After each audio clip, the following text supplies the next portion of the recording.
찬양 감사합니다. 하늘 가는 밝은 길이. 하나님 나라의 소망을 노래했습니다. 우리 모두가 다 하나님 나라에 있게 될 줄 믿습니다. 찬양의 은혜를 받았으니 이제 또 말씀 봅니다. 하나님 말씀 사무엘하 24장 20절부터 25절까지 말씀입니다.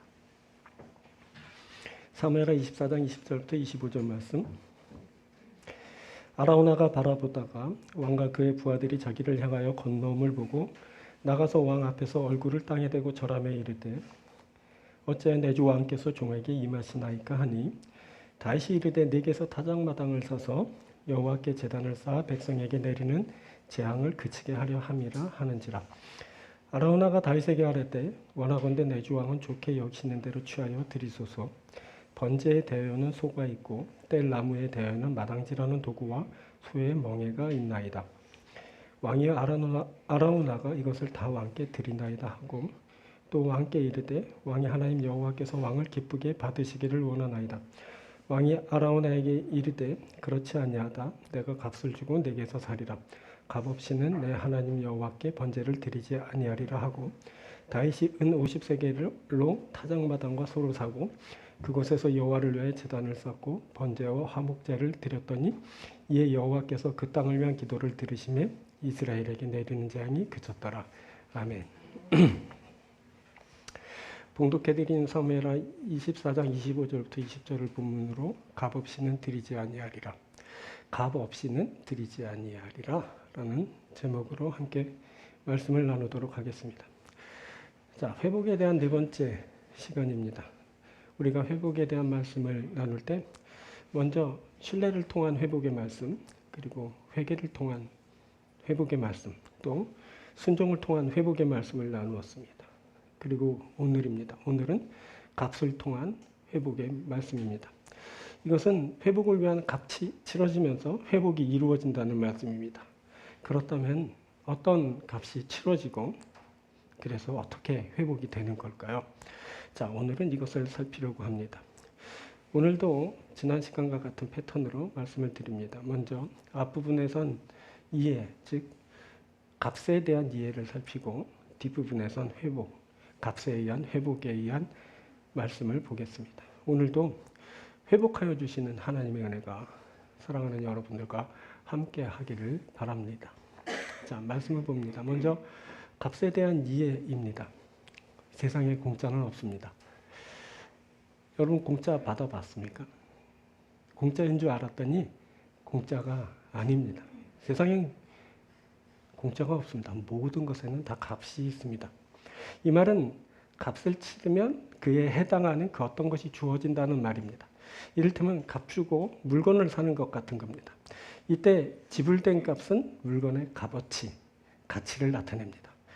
본문에선 다윗이 아라우나에게 값을 주고 내게서 살리라 라고 하면서 번제에 필요한 타작마당에 대한 값을 치르겠다고 합니다.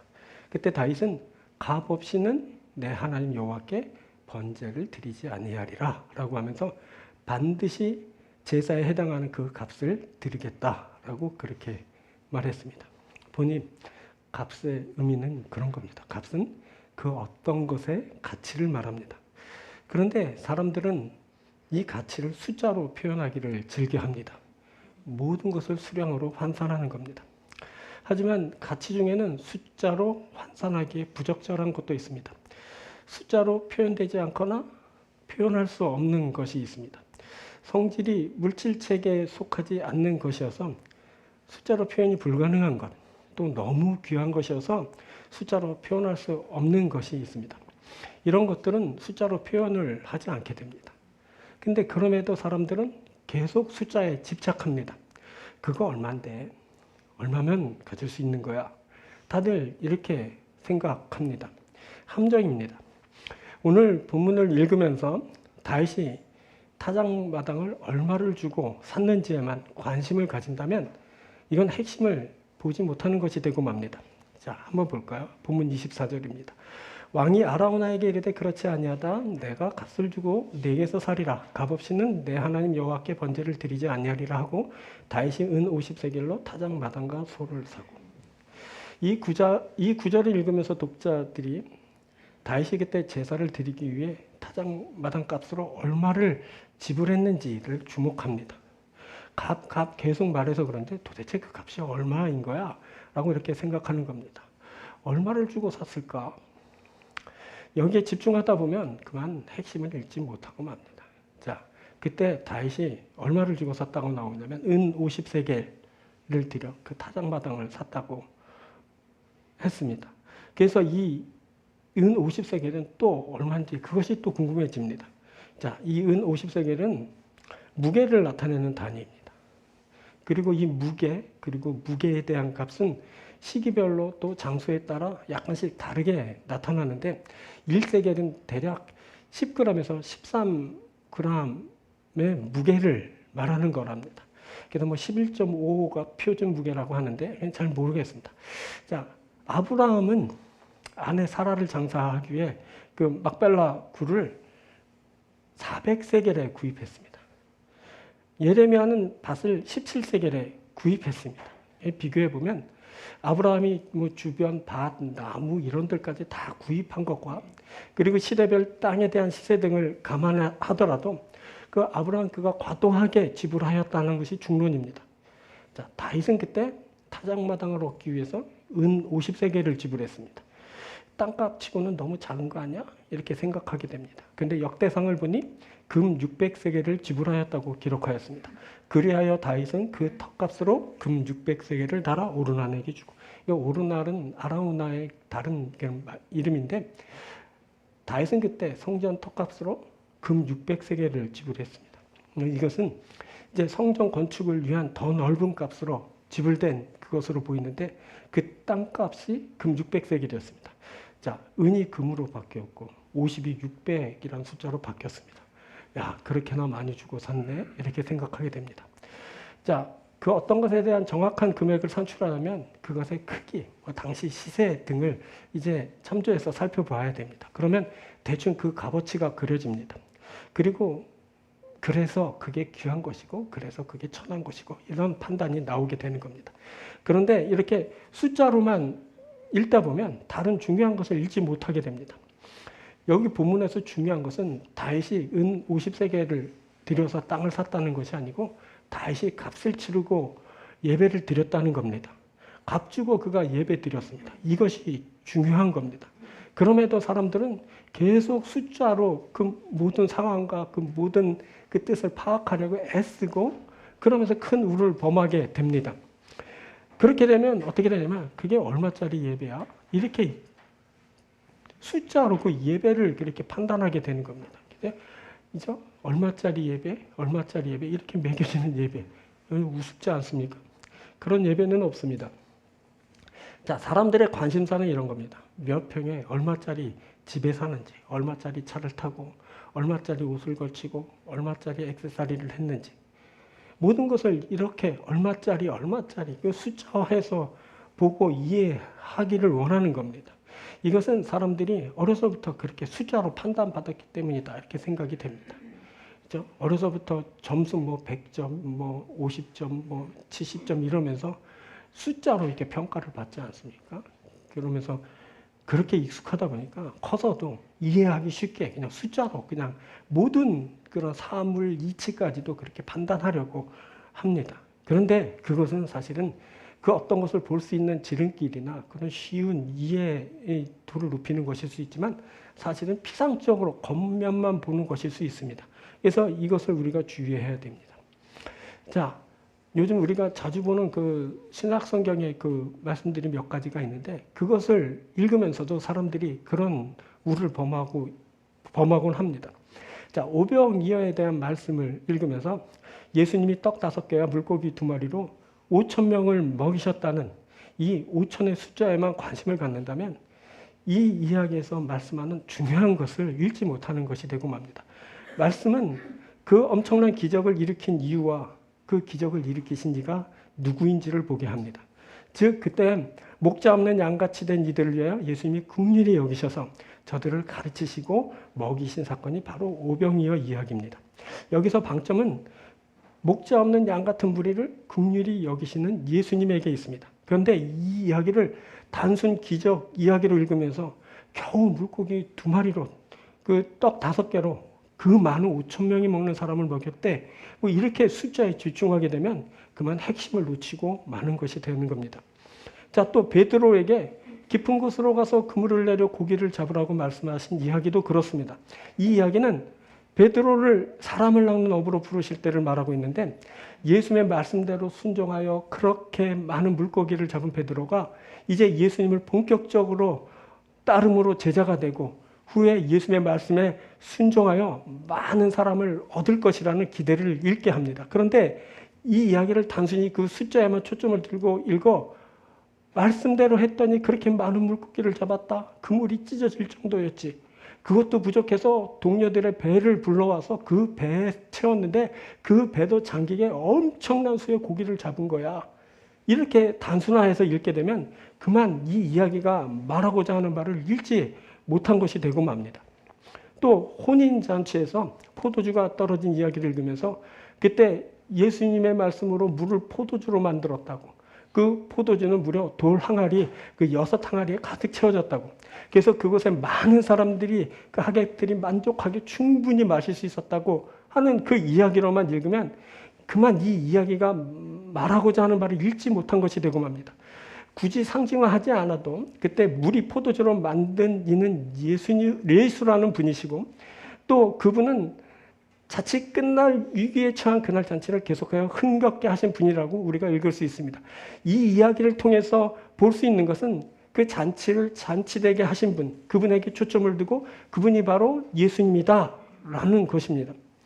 자, 이렇게 우리들이 숫자에 집중하고 숫자에 몰입하게 되면서 그만 핵심을 놓치고 그리고 특별히 성경을 읽으면서 하나님의 뜻을 파악하지 못하는 그런 어리석은 결과에 이제 도달하고 마는 겁니다. 그때 다윗은 인구조사를 했습니다. 인구조사를 하면서 그가 인구수, 그 병력의 수에 이제 집착하게 되었습니다. 그러면서 그는 점차 하나님을 벗어나게 됐고 결국 자기를 중심으로 한 우상을 세우고 그것을 의지하게 됐습니다. 그가 그때 자기를 구원하지 못할 그 우상에 집착하고 그것을 의지하면서 그만 하나님에 대한 신뢰를 이제 상실하고 믿음을 이제 잃게 되었습니다. 그 일로 나라의 그 백성에게 정말 끔찍한 감당 못할 그 재앙이 이제 임하게 된 겁니다. 그 재앙이 임하지 않아도 실은 그때 다윗은 핵심인 하나님을 잃은 그래서 그 자체가 재앙인 그런 상태에 놓여 있었습니다. 그걸 말하는 겁니다. 수로 판단하고 수를 의지하지 말라. 이게 성경 말씀의 핵심인 겁니다.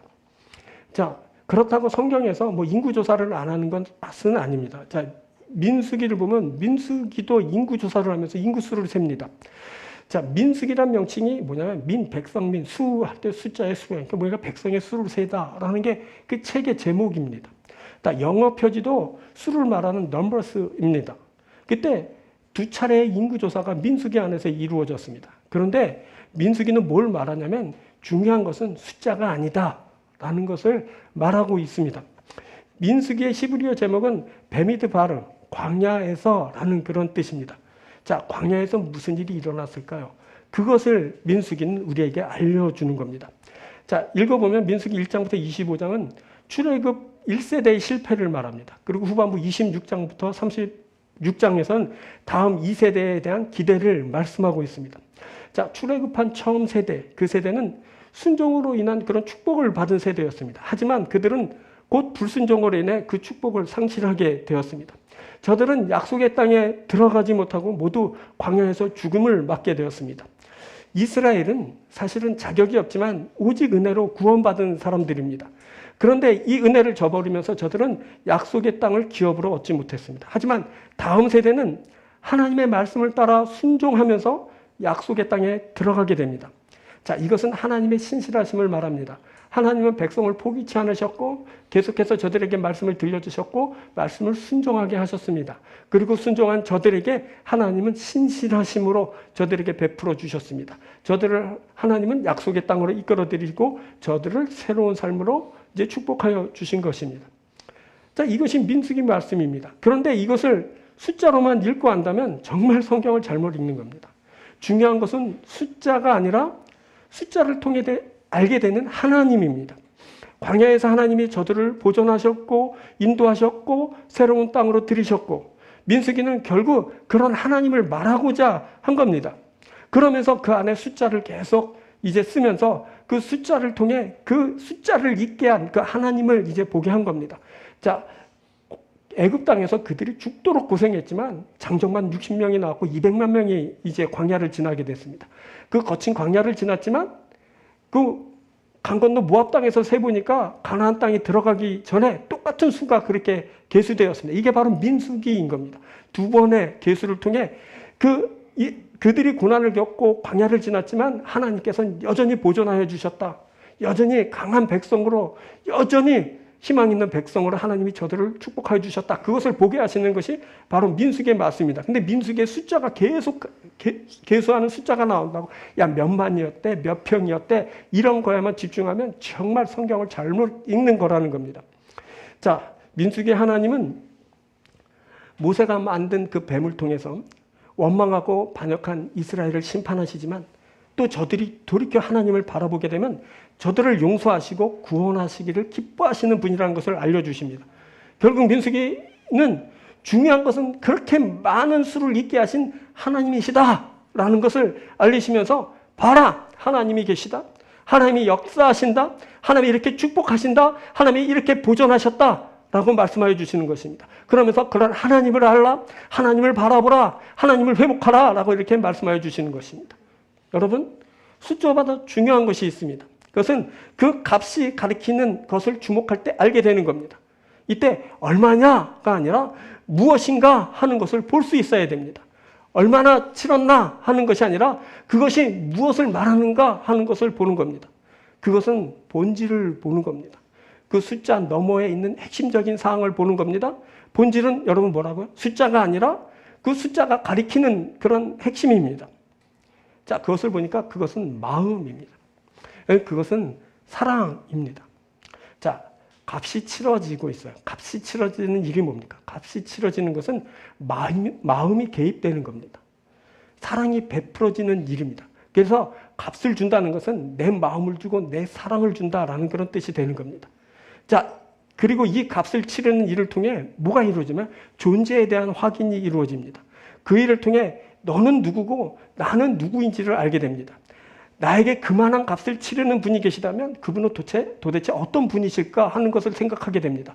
내가 값을 치르며 만나게 되는 너는 과연 누구인가 하는 것을 생각하게 됩니다. 그러면서 나에게 값을 치르는 그 분의 존재가 확인되고 내가 값을 치르며 소중히 여기는 그 너에 대한 존재가 그렇게 확인되는 겁니다. 자, 이것은 너가 내게서 지어졌거나 그 너의 소중함이 내 안에서 발현됐다면 내가 값을 치르면서 혹은 그가 값을 치르면서 그 존재를 다시금 확인하게 되고 이제 회복하게 되는 겁니다. 이제 나는 어떤 존재냐면 값을 치르면서 마음을 쏟으며 사랑을 베풀면서 존재를 회복하는 그런 사람이 되는 겁니다. 혹은 내가 그 누구에 의해서 값진 것을 받으면서 내 존재가 얼마나 값진 존재인지를 깨닫게 되고 알게 되는 일이 이제 일어나게 되는 겁니다. 이렇게 값을 치르면 어떻게 되냐면 존재가 회복되는 역사가 있게 되는 겁니다.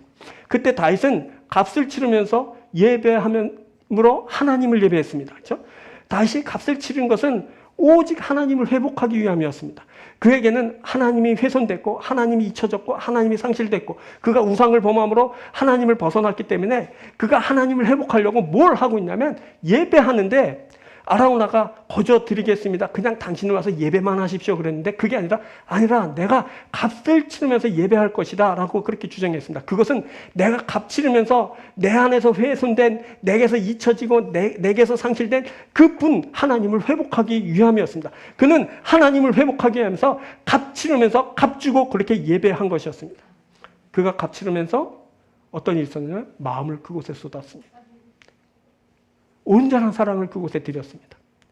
그러면서 그가 그렇게 마음을 쏟고 사랑을 드리면서 거기서 하나님을 만나고 하나님을 회복하게 되었습니다.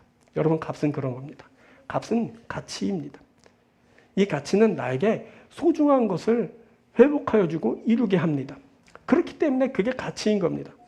그 가치가 치러질 때는 그곳에 내 마음과 사랑이 함께 가게 됩니다. 그 가치가 치러질 때 잃거나 훼손되었던 존재가 회복됩니다. 우리가 지금 마음을 쏟고 사랑을 드리면서 우리가 드릴 수 있는 가치로 하나님을 예배하는 것은 바로 하나님의 존재를 회복하고 하나님의 존재를 확인하기 위함입니다. 하나님은 또 우리에게 큰 사랑으로 우리에게 임하시는 것은 바로 하나님에게서 우리들의 존재가 새롭게 확인되고 우리가 하나님의 백성이라는 것을 이제 알게 하시려는 것입니다. 사랑하는 여러분, 값이라는 게 있습니다. 값이 치러집니다. 값은 사랑이고 마음입니다. 마음이 쏟아지고 사랑이 베풀어질 때 존재가 회복됩니다. 바로 이 예배에서 우리의 마음과 사랑이 드려져서 우리에게 하나님이 회복되는 줄 믿습니다. 또한 하나님이 우리에게 사랑을 임해서 여전히 우리가 하나님의 거룩한 백성이라는 것을 하나님에게 확인되는 귀한 일이 있게 되는 줄 믿습니다. 자, 그러면 값에 의한 회복은 또 뭘까요?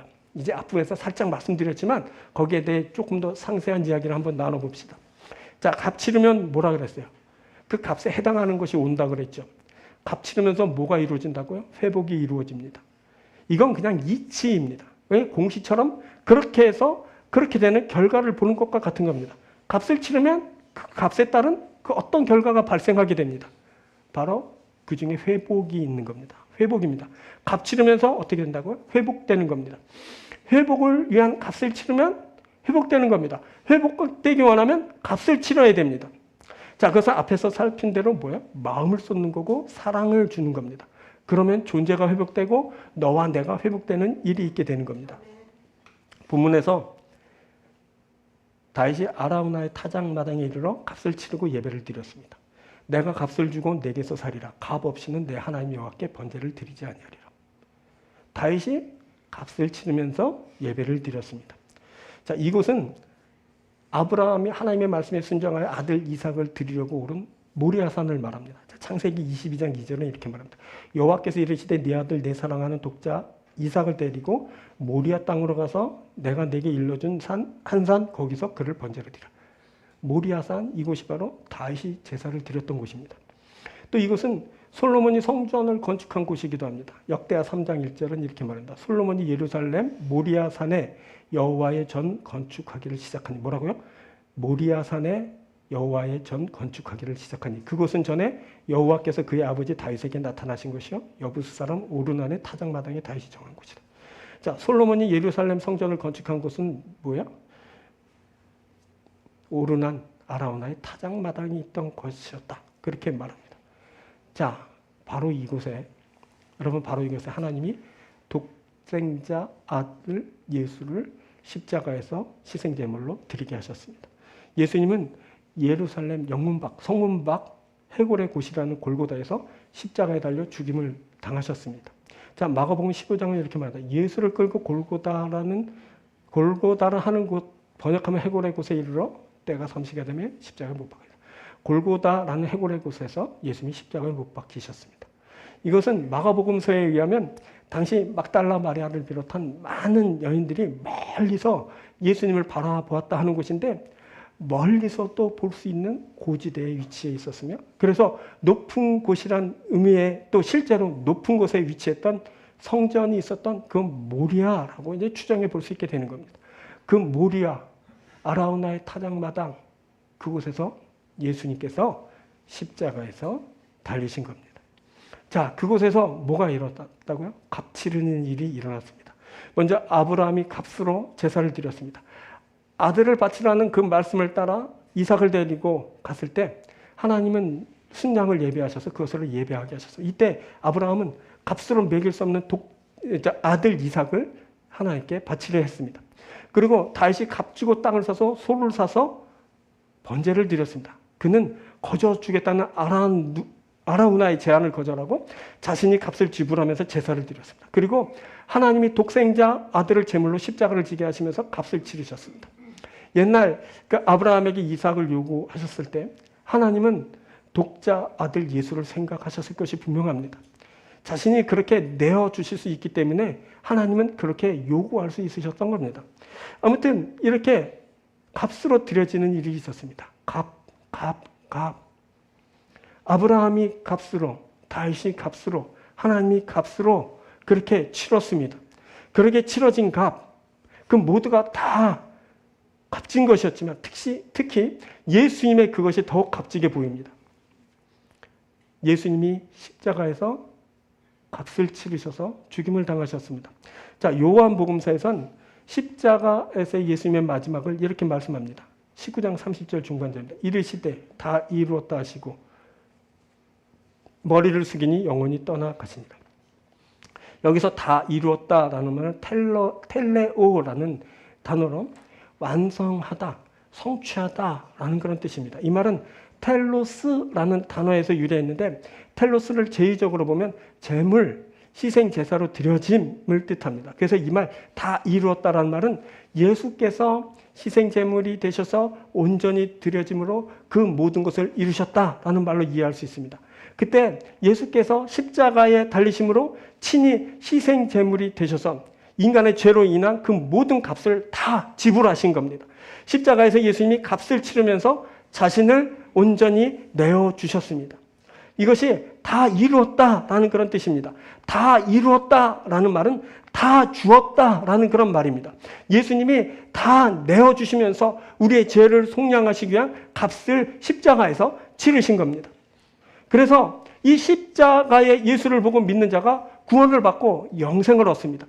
요한복음서에 예수님은 조금 전 언급했던 그 민수기의 모세가 단 눕뱀을 언급하시면서 그때 이스라엘 백성들이 그것을 보고 산 것처럼 인자를 보고 믿는 자마다 영생을 얻게 될 것을 말씀하셨습니다. 요한복음 3장 14절부터 이렇게 말합니다. 모세가 광야에서 뱀을 든 것 같이 인자도 들려야 하리니 이는 그를 믿는 자마다 영생을 얻게 하려 하십니다. 모세가 광야에서 뱀을 든 것 같이 인자도 들려야 하리. 인자도 들려야 하리니 인자의 들림, 인자의 들 바로 십자가입니다. 십자가에 달린 예수를 바라보고 믿는 이가 구원을 받고 영생을 얻습니다. 이는 그를 믿는 자마다 영생을 얻게 하려 하십니다. 할렐루야. 그런 겁니다. 자, 우리의 구원은 이렇게 값을 치르고 이루어진 겁니다. 하나님은 값없이 오라고 하시지만 하나님이 값으로 측량할 수 없는 그 값을 다 치르셨습니다. 그래서 우리가 가치 있는 자들이 됐습니다. 하나님에게서 우리들의 존재가 다시 확인된 겁니다. 우리는 하나님의 사랑하는 백성들인 겁니다. 주님이 값 치르셔서 우리가 그렇게 값지게 되었습니다. 존재 회복은 이렇게 이루어지는 겁니다. 값 치르면서 존재 회복이 일어났습니다. 하나님도 우리의 존재를 회복시키시기 위해서 당신의 사랑하는 아들 독자 예수를 십자가에서 희생시키심으로 그 값을 치르셨습니다. 그래서 우리의 존재가 회복된 겁니다. 사랑하는 여러분, 여러분들은 그냥 웬만한 사람들이 아니라 하나님의 존귀한 자고 사랑하는 자녀들입니다. 여러분 꼭 이것을 확신할 수 있게 되기를 바랍니다. 사랑하는 여러분, 예배는 그런 겁니다. 예배가 뭔지 아십니까? 값과 값이 만나는 자리입니다. 예배를 뜻하는 영어 단어 worship은 가치를 뜻하는 worth에서 파생된 그런 말입니다. 예배는 가치 있는 겁니다. 가치 있는 것, 값진 겁니다. 이것이 바로 예배인 겁니다. 예배는 뭐냐면 마음과 마음이 만나는 자리입니다. 사랑과 사랑이 만나는 자리입니다. 이 마음, 사랑을 제가 뭐라고 말씀드렸죠? 이것은 가치인 겁니다. 숫자화할 수 없는 엄청난 가치고 그 대단한 가치이고 가장 귀한 가치, 그것이 뭐냐면 마음이고 사랑입니다. 예배는 뭐냐면 마음과 마음이 만나는 자리입니다. 하나님의 마음과 우리의 마음이 만나는 겁니다. 사랑과 사랑이 만나는 자리입니다. 하나님의 사랑과 우리의 사랑이 만나는 자리입니다. 마음과 마음이 만나고 사랑과 사랑이 만나면 어떤 일이 일어나냐면 회복이 일어나게 되는 겁니다. 특별히 존재의 회복이 일어나는 겁니다. 마음과 마음이 만나고 사랑과 사랑이 만나면서 우리에게서 그 잊혀졌던, 상실됐던, 훼손됐던 하나님이 회복되고, 그러면서 하나님에게선 동시에 우리가 거룩한 하나님의 자녀라는 그 귀한 그 존재감이 회복되는 겁니다. 여러분 이것을 알게 되기 바랍니다. 마음과 마음이 만나고 사랑과 사랑이 만나면서 우리의 그 존재가, 하나님의 존재가 이렇게 회복되는 겁니다. 그것이 바로 예배인 겁니다. 다윗이 이것을 알았습니다. 그래서 그가 값을 치렀습니다. 값을 치르면서 예배했습니다. 그에게서 어떤 일이 일어났겠습니까? 그에게서 이제 상실됐다, 하나님이 회복됐습니다.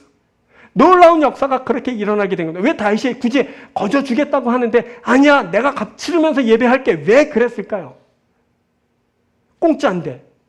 왜 손해보면서 바보처럼 그랬을까요? 그것은 왜 그러냐면 그가 돈이 많아서가 아니라 그가 값을 치러야만 그 마음이 가고 사랑이 얹어지면서 그러면서 거기에 그것이 예배가 되고 그 예배를 통해서 하나님이 회복되는 일이 있게 되는 걸 그가 알았기 때문에 그렇습니다. 그래서 값을 치르면서 그가 예배한 겁니다.